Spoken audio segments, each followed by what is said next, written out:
జనవరి 22న అయోధ్య రామ మందిరం ప్రాణప్రతిష్ఠ చేయబడుతుంది కదా. ఈ రోజే ఎందుకు చేస్తున్నారు అని చాలామందికి డౌట్ వస్తూ ఉంటుంది. 500 ఏళ్లకు పైగా సాగిన పోరాటానికి తెరబడి ఇప్పుడు మళ్ళీ అయోధ్యలో రామ మందిరం నిర్మించబడుతుందండి. రామ మందిర ప్రారంభానికి కౌంటౌన్ కూడా మొదలవుతుంది. మనకి జనవరి 22న మధ్యాహ్నం 12:30 రామ మందిరాన్ని ప్రపంచానికి అంకితం చేయనున్నారు. జనవరి 22న రామ మందిర దీక్ష మరియు ప్రారంభోత్సవం షెడ్యూల్ చేయడానికి బలమైన కారణం అయితే ఉందండి.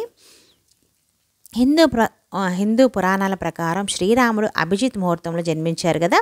అభిజిత్ ముహూర్తం జనవరి 22వ తేదీ మధ్యాహ్నం 12:30కి వస్తుంది. అభిజిత్ ముహూర్తం 11:51 నుంచి 12:33 మధ్యాహ్నం అన్నమాట. జనవరి 22వ తేదీని ప్రారంభ చేయడానికి ఇది కూడా ఒక ప్రధాన కారణం అండి. అంతేకాకుండా అనేక ఇతర కారణాలు కూడా ఉన్నాయి. జనవరి 22వ తేదీ సోమవారం శుభప్రదమైన మృగశిర నక్షత్రం తెల్లవారుజామున 3:52 ప్రారంభమవుతుంది. మృగశిర నక్షత్ర సమయం జనవరి 23 మంగళవారం ఉదయం 4:58 వరకు ఉంటుంది. ఇది చాలా శుభప్రదమైన సమయం అన్నమాట. ఎందుకంటే హిందూ పంచాంగం ప్రకారం మృగశిర నక్షత్రం చాలా పవిత్రమైనది. ఈ నక్షత్రం సోమదేవతలతో సంబంధం కలిగి ఉంటుంది. సోమదేవతను అమరత్వం గల దేవుడు అని పిలుస్తూ ఉంటాము. ఈ నక్షత్రం జ్ఞానం, అనుభవం యొక్క సాధన సూచిస్తుంది. అందుకే మృగశిర నక్షత్రం అత్యంత పవిత్రమైన నక్షత్రంగా కూడా మనం పరిగణించబడుతూ ఉంటుంది. ఈ శుభఘడియలో ఏదైనా పని చేస్తే మటుకు అందులో మంచి జరుగుతుందన్న నమ్మకం కూడా ఎక్కువగా ఉంది.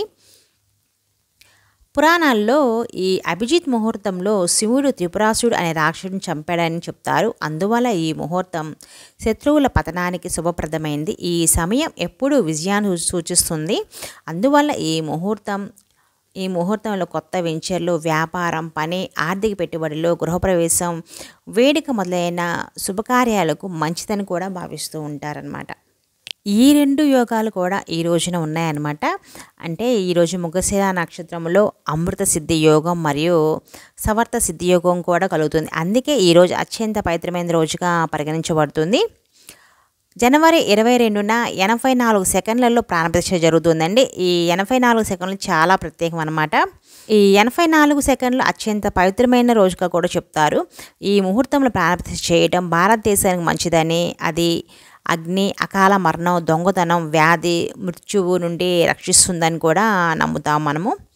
అందుకని జనవరి 22న అయోధ్యలో శ్రీరాముల విగ్రహానికి ప్రాణప్రతిష్ఠ చేస్తున్నారండి.